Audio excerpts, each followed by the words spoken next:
warahmatullahi wabarakatuh teman-teman. Nama saya Rodatul Zahra dengan NIM 220311031. Di sini saya akan menjelaskan materi mengenai Schistosoma haemotobium. Penasaran dengan selanjutnya? Next. Schistosoma haemotobium adalah salah satu spesies trematoda darah yang bersifat hermaprodit yang dapat menimbulkan penyakit sistomiasis, di mana parasit ini disebut juga dengan the vesical blood. Adapun host spesies intermediate yaitu pada keong air atau Bulinus sp, dan juga host spesies definitif itu manusia. Adapun klasifikasi dari Schistosoma haemotobium yaitu Kingdom Animalia, Phylum Platyhelminthes, kelas Trematoda, Ordo Strigiformes, Family Schistosomatidae, genus Schistosoma, serta spesies Schistosoma haemotobium. Morfologi dari Schistosoma haemotobium yaitu cacing dewasa non-hermaprodit, jenis kelamin cacing jantan dan betina terpisah, ukuran cacing jantan panjang lebih kurang dari 10 mm, lebar lebih kurang dari 1 mm. Nah, ukuran cacing betina dengan panjang kurang lebih 20 mm, lebar lebih kurang dari 0,25 mm, mempunyai 2 batil isap, intestinal sosum bersatu pada bagian posterior. Cercaria mempunyai ekor bercabang 2 dan dapat menginfeksi host spesies dengan berjalan menembus kulit tanpa melalui metacercaria.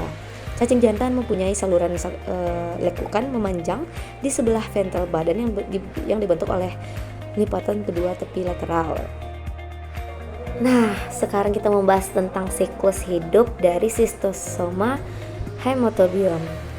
Nah, di mana kita mulainya itu dari di dalam urin itu kan terdapat Schistosoma haemotobium itu sendiri.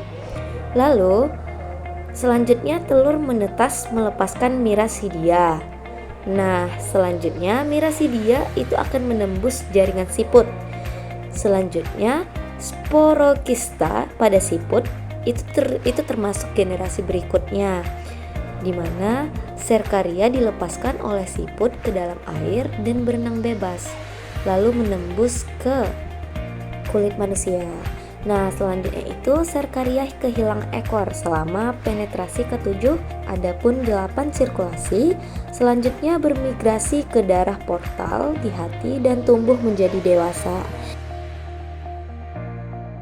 Nah, ini yang terakhir, cacing dewasa berpasangan bermigrasi ke A, B, venula mesenterica, usus atau rektum, bertelur yang bersirkulasi ke hati dan dikeluarkan melalui tinja, plexus vena kandung kemih.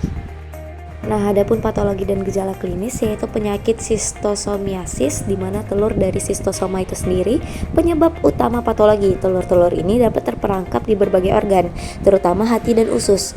Fibrosis hati, telur yang terperangkap di hati menyebabkan respon imun yang kuat, menyebabkan granuloma dan fibrosis hati. Kondisi ini dapat berkembang menjadi hepatosplenomegali, peradangan usus. Oke, selanjutnya kita membahas gejala klinis, yaitu yang pertama ada batuk, sakit kepala, diare, nyeri di daerah hati. Adapun habitat dari Schistosoma ini mencakup perairan air tawar yang hangat seperti kolam, sungai yang mengalir lambat, kanal irigasi, rawa, dan danau di daerah tropis. Nah, selanjutnya ada penyebaran itu di Afrika Sub-Sahara, beberapa bagian di Mesir, Timur Tengah, dan sedikit di wilayah selatan Eropa. Pencegahan itu ada hindari berenang di sungai, air tawar, terutama di daerah yang banyak terjadi kasus schistosomiasis. Berenang di laut dan di kolam renang yang sudah diberi kaporit atau klorin aman dari schistosomiasis. Adapun pengobatannya itu ada praziquantel dengan dosis 40 mg per kilo berat badan dalam 3 dosis pada 1 hari secara peroral. Mungkin saya akan menayangkan kasus dari schistosomiasis.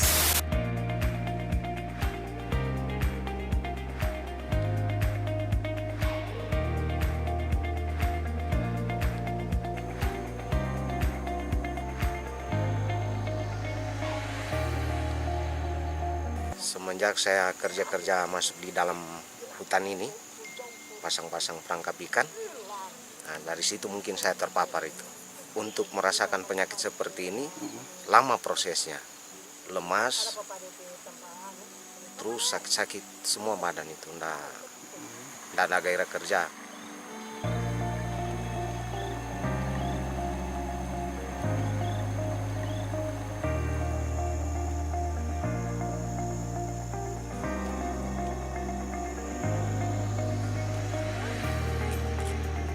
penyebaran Schistosomiasis atau Keong-Oncomelania hupensis linduensis di Kecamatan Lori Utara itu sangat dipengaruhi oleh beberapa faktor.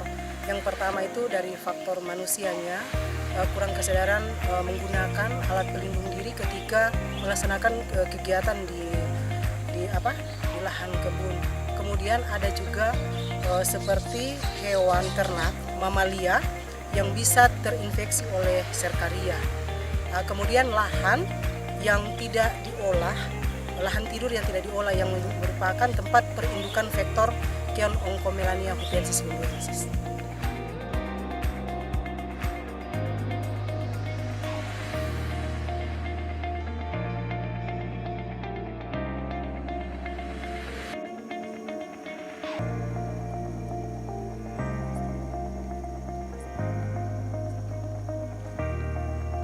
Oke, mungkin cuman itu yang dapat saya sampaikan. Lebih dari kurang saya mohon maaf. Assalamualaikum warahmatullahi wabarakatuh.